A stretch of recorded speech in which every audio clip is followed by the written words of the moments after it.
Bonjour tout le monde, alors aujourd'hui nous allons parler du RAW et du JPEG.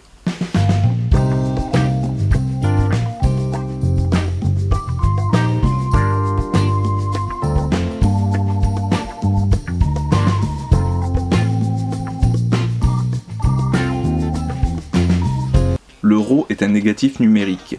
Il enregistre dans le fichier 100% des informations de la prise de vue. Ce fichier brut, dit non compressé, est très volumineux. Alors l'intérêt justement c'est de le dérotiser. Dérotiser, c'est l'action de transformer un fichier RAW dans un autre format comme le JPEG. Pour la plupart des marques de réflexes numériques, ils fournissent souvent un logiciel qui vous permet justement de traiter les fichiers RAW.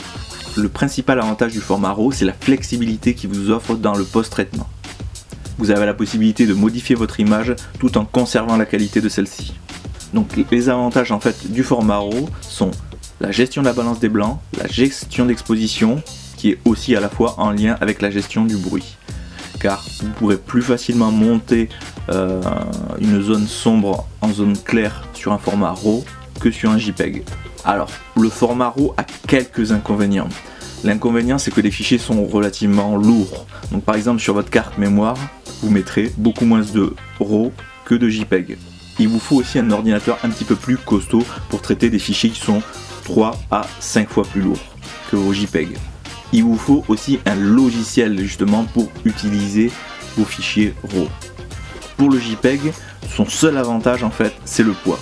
C'est un fichier qui est très léger, très pratique et qui peut être manipulé sur n'importe quel ordinateur et même directement transféré sur des smartphones. Le JPEG est très dur à travailler car dès que vous allez modifier l'exposition, vous allez faire apparaître directement ce que l'on appelle du bruit numérique, plein de petits grains, mais en quantité astronomique, quoi. Ça détériore très rapidement une image, contrairement à un format RAW. On ne peut pas non plus corriger la balance des blancs. Alors, il est toujours possible éventuellement d'arriver à le faire, mais c'est relativement très compliqué, beaucoup de manipulation, et pour un résultat qui n'est pas forcément top. Je vais reparler justement du poids des fichiers RAW. Alors beaucoup vont me dire, oui, le problème des fichiers RAW, c'est qu'on en met beaucoup moins dans une carte mémoire, mais à l'heure d'aujourd'hui, on trouve des cartes mémoire de 32 Go pour environ une vingtaine d'euros. Moi, je vais vous recommander Lightroom pour plusieurs raisons. D'une, pour le traitement des fichiers RAW. Après, vous avez la possibilité aussi de corriger l'exposition, balance des blancs, etc. Et après, c'est pour l'organisation de vos photos. L'avantage qu'il y a, c'est que vous allez pouvoir les organiser de la manière dont vous voulez, par mots-clés, dates, etc. Prochainement, je vais sûrement faire une vidéo où justement on va parler de Lightroom, sur sa manière de gérer les fichiers, sur la hiérarchie, etc.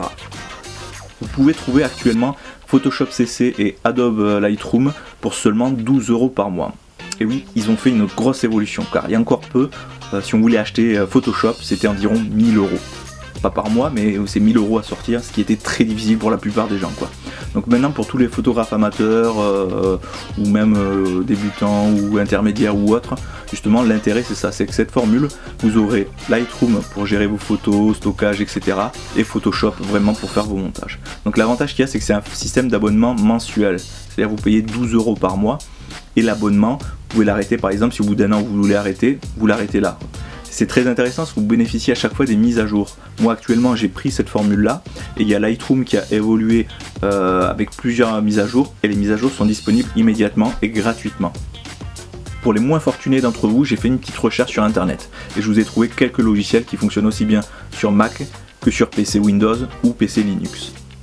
Alors pour Linux, vous avez Photodivo, RawTherapy, UFRAW, RawStudio et Darktable. Pour Windows, vous avez RawTherapy, GIMP et Photovito. Pour Mac, vous avez comme logiciel UFRAW, qui est aussi bien compatible justement pour Linux que pour Mac. Alors la plupart des logiciels, je ne les ai pas testés personnellement, mais ils m'ont été chaudement recommandés par pas mal d'utilisateurs. Dans une prochaine vidéo, nous allons parler du logiciel Magic Lantern. Donc j'attends vos questions, vos commentaires sur la vidéo. N'hésitez pas à vous abonner pour suivre les prochaines vidéos qui vont sortir.